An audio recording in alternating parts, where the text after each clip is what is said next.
Welcome to the Respect Podcast. I'm your host, Mike Domitrz from MikeSpeaks.com, where we help organizations of all sizes, educational institutions, and the U.S. military create a culture of respect. And respect is exactly what we discuss on this show, so let's get started.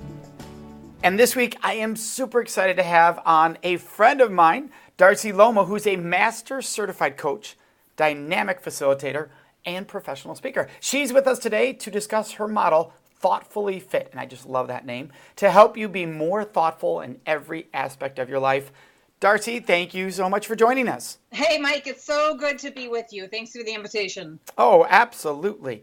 Now, Darcy, could you give everybody a little background on your personal story? Because you have an amazing journey, and so you can start with what you were doing in your life before a certain shock hit you that sort of put everything in a new perspective.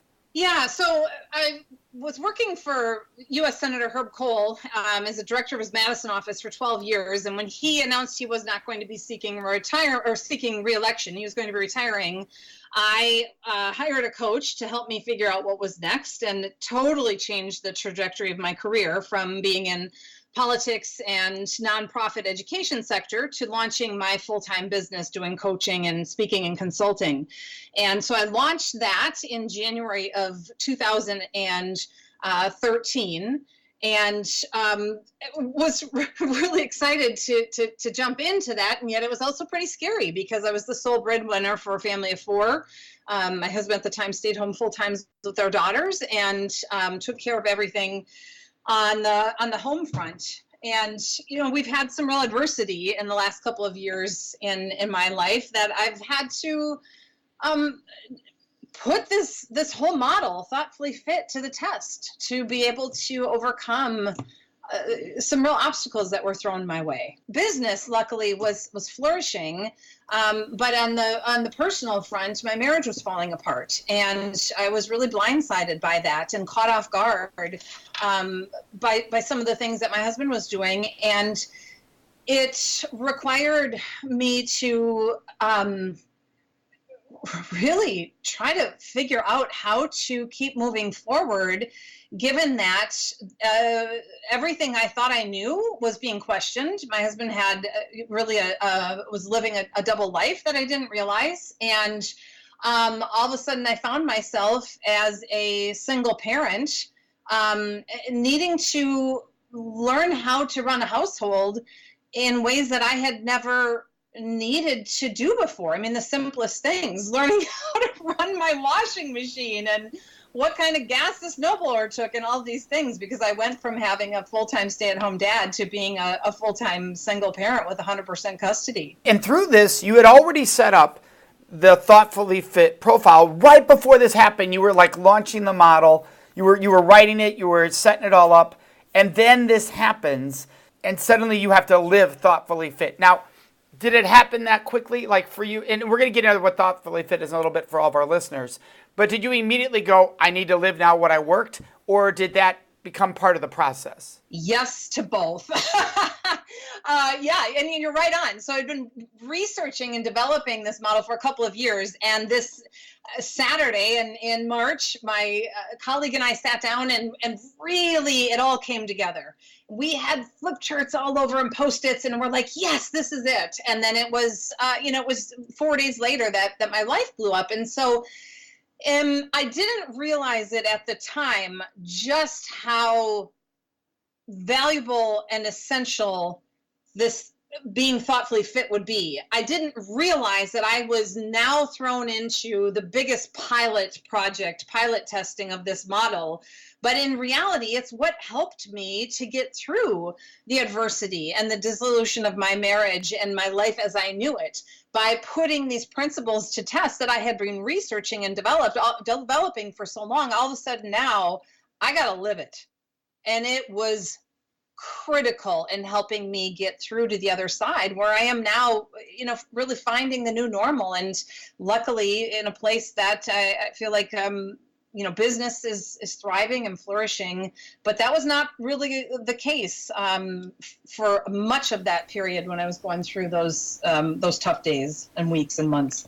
Let's dive into it. What is Thoughtfully Fit? So Thoughtfully Fit is a leadership model. And in a nutshell, I've been coaching and consulting and doing organization development with organizations and teams and leaders for decades. And I started to notice that there were some themes that came up over and over and over again. And what gets in the way of really having a life you love, of having success, having fulfillment and inner peace. And I started to look at what were the themes. And we found that there were 6 themes that get in the way of, and obstacles of what get in the way of people really living the life they want and having the fulfillment that they want. And 3 of those themes are internal and 3 are external. Now, if you look up the definition of thoughtful in the dictionary, there's 2 definitions, interestingly. There's the internal definition, which is really being mindful and intentional. So you can even think about that, Mike, if you get an email asking if you want to be on a new committee, and before responding, you really pause to be thoughtful. Like, do I have space for this? Is this aligned with what I want? Is this going to bring me closer to the work-life balance I'm looking for, my passion? And then responding thoughtfully, intentionally. The external definition, the second definition. Can we pause on that one? Because I want to just pause on that one because I think that's really powerful. I think it can sometimes be even more deliberately obvious that we don't even catch the need to pause. For instance, we had an email come in recently where somebody said, hey, and when we get this in my line of work, hey, you're doing this program, and I heard you're going to be talking to my son or my daughter, and are you going to say A, B, C, and D? Because we're hoping you're going to say X, Y, and Z, and here's why, blah, blah, blah.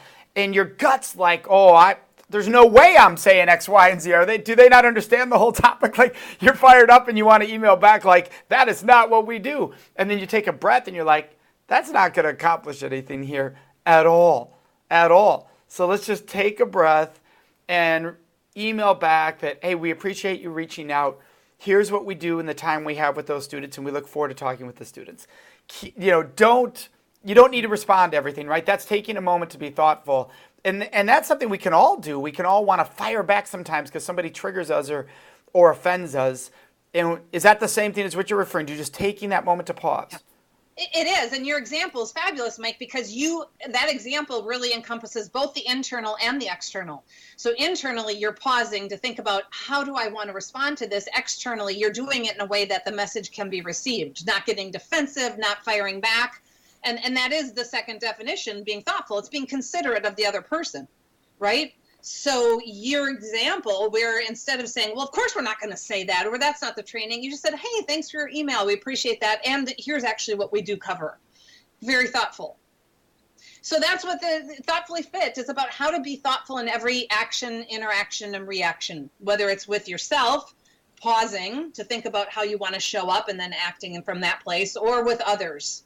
Well, and I love that you also mentioned that it's to pause on decisions, not just reactions, right? Whether we respond versus react, but do I want this energy in my life? Do I want this responsibility in my life? Like you gave an example of, do I want to join this committee, or do I want to get involved with this activity? And I think sometimes that's even especially hard when our friends are involved and they're asking us, right? Like, hey, do you want to be on this team with me? And you like being with your friends, but you don't have the capacity right now, the energy capacity to do that. And sometimes we say yes because we don't want to disappoint our friends, and we love being with our friends, but we're going to regret that yes if we don't take a moment to pause and say, do I have the mental and energy capacity right now for that in my life? Well, you're right on. And what you said is key, because if you're not thoughtful in how you respond, it creates regrets. It creates resentments. It creates conflict. And so it's all about slowing down and thoughtfully fit is a play and a metaphor on being physically fit. And in order to be physically fit, you need to train and practice. You can't just wake up tomorrow and decide, I'm going to be fit. I'm going to run a marathon today. You have to really practice. And in the same way, if you want to be thoughtful in all your interactions, it does take intention. It takes practice. It takes training so that you don't have regrets and resentments. Yeah, and you talk about that if we were training physically, and you're an athlete, you train for triathlons, and you have to really work on your core. No matter what, just about all athletes want to have a strong core. And you talk about this in your work. And so when it comes to the core of Thoughtfully Fit, how can somebody build up their mental core? Yeah, that's great.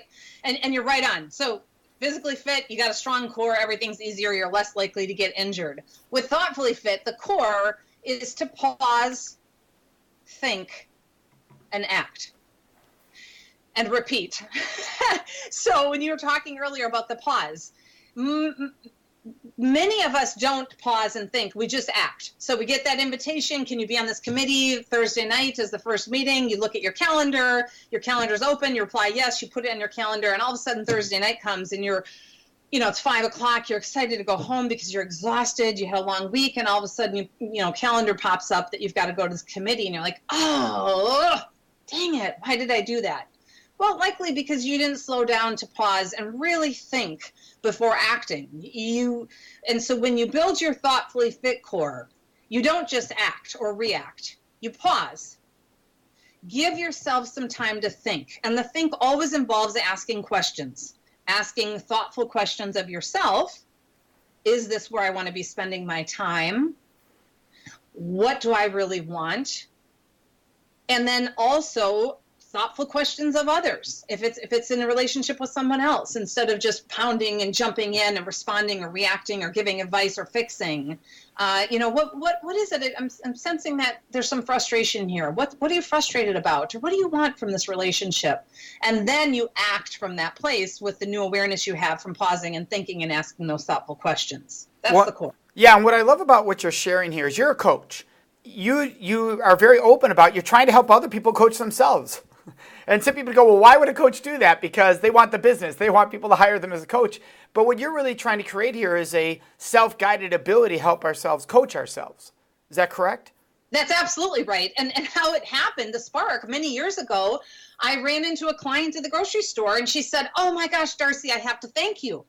I was going to call you a couple months ago because I was stuck. Now, she was a former client. We weren't currently coaching. She said, I was going to call you because I was stuck and I just didn't know what to do. And then I paused and I thought, wait a minute, what would Darcy do? She would ask me some questions. She would ask me, what do I really want? And what's getting in the way of that? What are the obstacles? And how can I overcome those obstacles?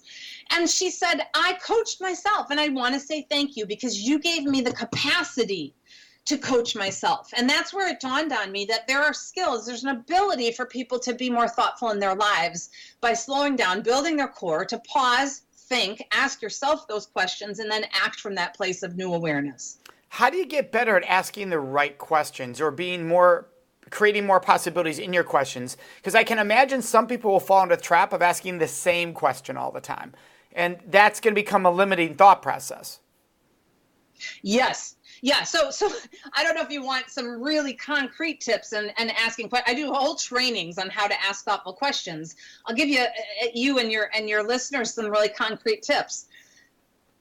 Open-ended questions are more powerful than closed-ended. So instead of a yes/no question, like should I go to this meeting or not? It's black and white, yes or no. You ask open-ended questions that start with what or how. So what would be the value of my going? What would be the cost? How might I benefit this cause without ruining my work-life balance? And so asking open-ended questions, what or how questions, can create more awareness. And it's always then when you have more awareness, you have access to different actions. So instead of firing off, yes, I'll be there Thursday night, you say, I love this organization, this nonprofit. I can't serve on the board or the fundraising committee right now, but I would love to write a check. And I've got a friend who actually expressed interest in doing more volunteer work. I'd love to connect you with them if you're interested. So you can still get to the core essence of what you want out of that interaction, that situation, to make an impact with an organization you love without having to jeopardize your time, your work-life balance, or make a reactive decision in the moment. I think this is so important because I know people that will talk about being on boards, nonprofits, or trying to help, and the amount of anal detail that's involved drives them nuts. And I say, well, then why don't you give it another way? For instance, if that drives you nuts and you don't enjoy it, then why not find a way to give the organization in a way that you enjoy sharing your gifts and your skills that you're meant to share in this world? So that might mean you don't serve on a board, but maybe you speak at their chapters. Maybe you teach them how to make their other volunteers more productive at what they do. Maybe you teach a skill set. That could be more valuable than ever being on the board. Well, yes, and not only can it be more valuable, it also, if it's honoring the way in which you want to be of service and give, you're going to have more passion and more energy instead of building up more resentment. Where every month, oh God, I got to go to this meeting, or I have to do, and then the way you're showing up, even if you think you're self-managing, chances are, if you're feeling resentful for having said yes to something in a form that doesn't, bring you joy and passion, it's probably having a negative impact in that energy in that room versus finding the way to serve that brings you joy. And so it can be that win-win. And that takes a level of degree of thoughtfulness to identify, and then courage to be able to say, here's how I would love to serve and contribute to this mission and this organization. Love it. And you mentioned there's 6 elements here. So what are the all 6 here? Yep. Stillness. I hear all the time from people say, oh, I don't have time to think. I just want more space. So that's the first obstacle that gets in the way.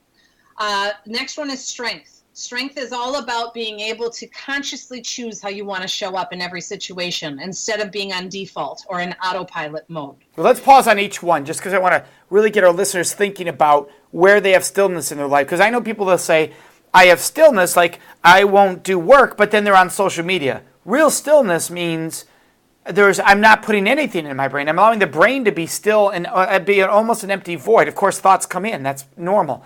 But that's what you're referring to, right? A true stillness?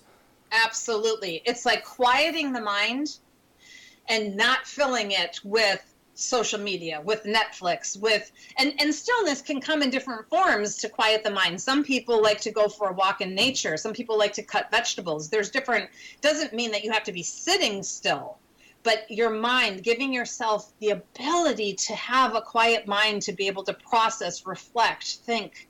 And I really challenge all our listeners right now, because I used to struggle with this, and we all do on certain days, given moments, but I used to think 20 minutes or 15 minutes of stillness, or start with 2, start with 3. I used to set my phone next to me and the timer and put it to 20 minutes and just sit there, and whatever thoughts come and go, you just let them go.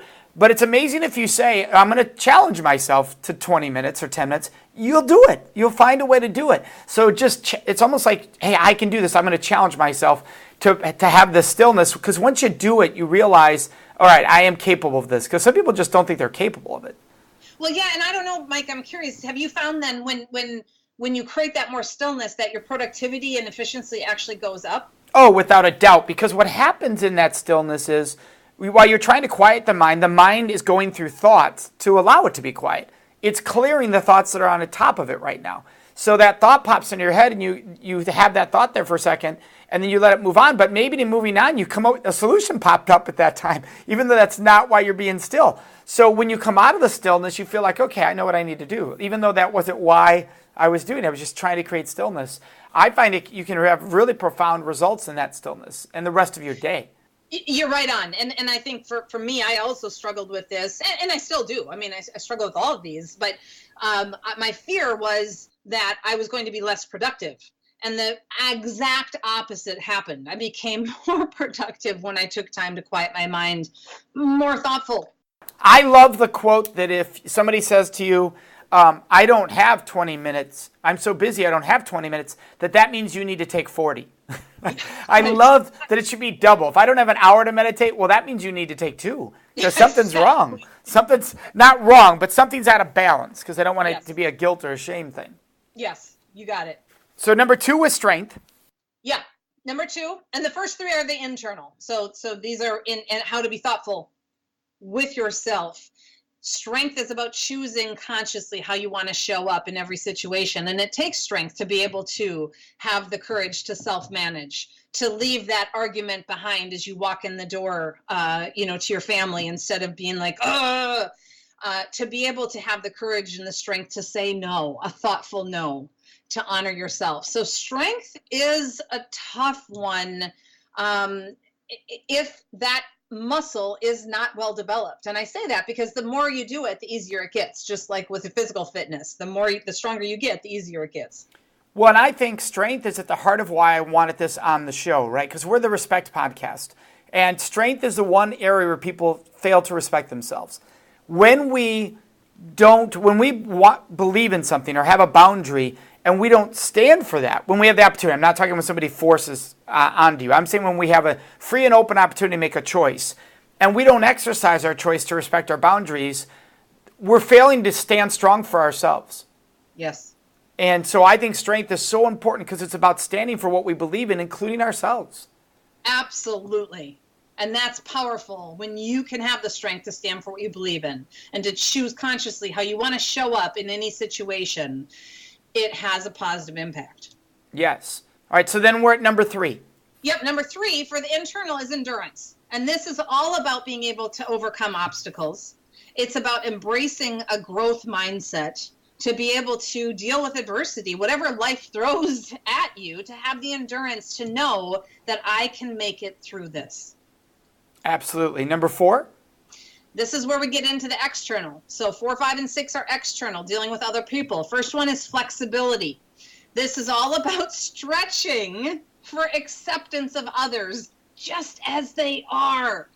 And it's a stretch for many of us to say, gosh, I don't like how they're showing up, and try to change someone or not want them to be the way they are. Flexibility is saying, that's who they are. That's how they are. Can you just accept that that is who that person is? And if if I could figure out how to change another person, I'd make $1 bazillion, because when I go to these workshops, people say, oh, this is so good. Okay, now how can I get my boss or my spouse or my brother to do this? Well, you can't. You just have to accept them for who they are. That's hard, and it requires flexibility. Or choose to not have those individuals in your life. Like if there's harm in that relationship, you don't have to accept it, but you can just say goodbye to the relationship. Absolutely, and that's where you would set a boundary and make a choice. Yeah, so important. So say no to the relationship, or that when you could step into the 5th one, which is balance. So balance is about achieving alignment in your relationships. So and that's like looking for the win-win. It's about balancing what you want and need with what I want and need. So before you say goodbye to a relationship because you can't stretch to accept someone, you may step into balance and say, hey, here's what I need in the relationship that I'm not getting. What do you need? And how might we achieve better alignment and create a win-win in this relationship by looking for and trying to find balance? What I love about this is when I'm working with an organization, they think this is relationship talk as in like marriage. And they don't realize, no, this is colleague talk. Like, hey, here's what I need to thrive in this role with our organization, working with you. What do you need? And when you and I work together to thrive in this relationship, all of these components can work in an intimate relationship, loving, sexual, intimate, can also work in the workplace when they're approached respectfully and appropriately. Absolutely, and it shows up in both places, the need for these skills. Yes. Because if you have somebody, your colleague, who's a creative, innovative, big picture thinker, and you're an analyst, you like details, facts, and figures, and the two of you have to work together, there could be some misalignment, some frustration, some conflict. And that's a perfect opportunity to step into balance and say, hey, what you bring to the table is really valuable, and it can be frustrating for me because I need some more facts and figures. How can we best work together to honor your style and mine? And if you do that, we'll get a better outcome. Love it. And number 6. Agility. And agility is all about being able to respond effectively when you're blindsided instead of reacting. So somebody comes at you, you pick up the phone and they're screaming at you, they're upset, they come into your office. Being able to have agility to say, okay, I'm going to respond. And think about the dodgeball, the dodgeball is being thrown at you. Instead of like just, getting hit or dodging, you say, okay, I wonder if I want to slow this down and catch the ball and then respond. Do I want to throw it back? Do I want to call a timeout? Do I want to call a truce? How do I want to respond in this moment when I'm feeling really blindsided? Love it. Thank you, Darcy, for sharing all 6 of those. We're on the Respect podcast, and so where does respect play and integrate into the whole model of Thoughtfully Fit? As I was reflecting on the model and your podcast, and I love listening to your guests. I've loved the new Respect podcast, Mike. It's fabulous. Well, thank you. I was thinking, respect, I think, integrates in both the internal and external. Having respect for yourself to be able to say, this is a boundary that I want to set, or I want to create more stillness, and being able to respect yourself enough to make those conscious choices. And then certainly respect with others is all about being thoughtful. It's all about being considerate with another person. So I think respect shows up everywhere in this. And where did you first learn about respect in your own life? Ooh. Wow, that's a great question. I think the first thing that comes to mind is when I was young, from my grandma. When I inadvertently didn't know I had. I won't go into the full story, but I had made a mistake, and I didn't go back and make it right. And she called me, and she called me on it. And I had disrespected her, and she had the courage to tell me, which I thought was incredible because I could have gone on without knowing it. And she said, when you can respect another person, and she said, this is a display of respect that I have for you and the relationship with you that I'm going to share with you, that I felt disrespected. Holy cow, did I feel like, crap. And what a gift she gave me to teach me. And that's the first thing that comes to mind. That's a fabulous question, Mike. Oh, I appreciate that. For you, you have your daughters. Yes. And so what do you think is key as a parent instilling respect in their children? I think having the ability to self-reflect, being able, going back to the pause and to think in the moment, what's needed in this situation to be as respectful as possible, both respectful to myself, my boundaries, my wishes, my desires, and how can I be respectful to the other person, whatever the situation might be, and then acting from that place. So I think awareness is key, and always putting it through the lens of what's the most respectful way to honor my needs and the other person's needs to move forward with courage and compassion. That's beautiful. You recommend 3 books. One of them is by an author that I absolutely love, and we've spoke about on the show before, and that's Rising Strong by Brené Brown. And you said really any of Brené's books you love. Yes. What about Brené's books for you does it really trigger in a positive, wonderful way? Well, one of the things I love about Brené is she has found this beautiful combination of telling personal, vulnerable stories and grounding them in research. And, so it makes it come alive because the story is so real and so vulnerable. But then she comes back and says, and here's the research behind it, and here's the application to your life. Yeah, that's awesome that way. The second book is The One Thing by Gary Keller. What about that book? Yeah, that was just really came into my life at a time when I was starting to get have too many yeses and too many things on my plate, and my business was growing. And I read The One Thing, and it was like laser focused. So what is the one thing that I want to be focusing on right now? And I come back regularly to asking myself when I feel overwhelmed, okay, what's the one thing? And that book was so powerful in its simplicity. That one, and then another one that I read around the same time was Essentialism. Yes, love that book. And so I'm going to add that to your list of books here in our show notes. Essentialism. Yes. It is an awesome book. And you had one more. You had The Art of Powerful Questions. Now I can only imagine that's because it's all about asking ourselves the right questions or being open to possibilities of questions. Is that the reason, that book?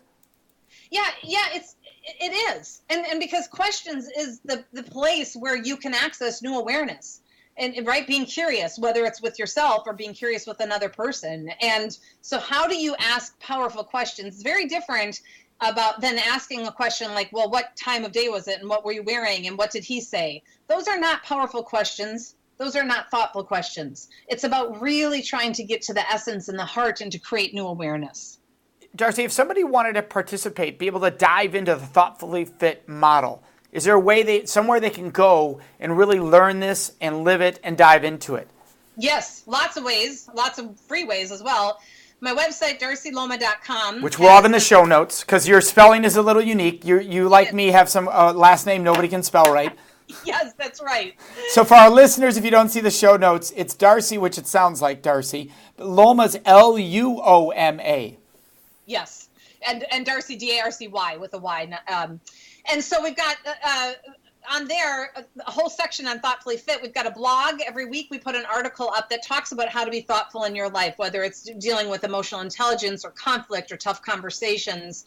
We also have Thoughtfully Fit Thursdays on Facebook. I go live every week where I'm talking about something that has come up with clients, whether they're individual clients or teams or organizations that I'm working with, where I'm sharing more. And then we also have a Wednesday workout, which is a 2 or 3 minute every week video that comes out on all my social media platforms, LinkedIn and Instagram and Facebook, that gives you a focus for the week. If you want to be more thoughtfully fit, what's your workout for this week? That's awesome. So our listeners, you got all those ways to really dive into this. It's such a great system. Darcy, the work you're doing is so wonderful. And what I love about having you on this show is you're a friend, and I know that your soul comes from such a wonderful space. So thank you so much for joining us. Thanks so much, Mike. It's really a pleasure to be here. I love what you're putting out in the world. Well, thanks. For all our listeners, remember you can join us on Facebook at the Respect Podcast Discussion Group, where we throw up questions and people can engage with each other. We'd love it if you just subscribe to us on iTunes so you get it automatically every week. Thank you for joining us for this episode of the Respect Podcast, which was sponsored by the Date Safe Project at datesafeproject.org. And remember, you can always find me at mikespeaks.com.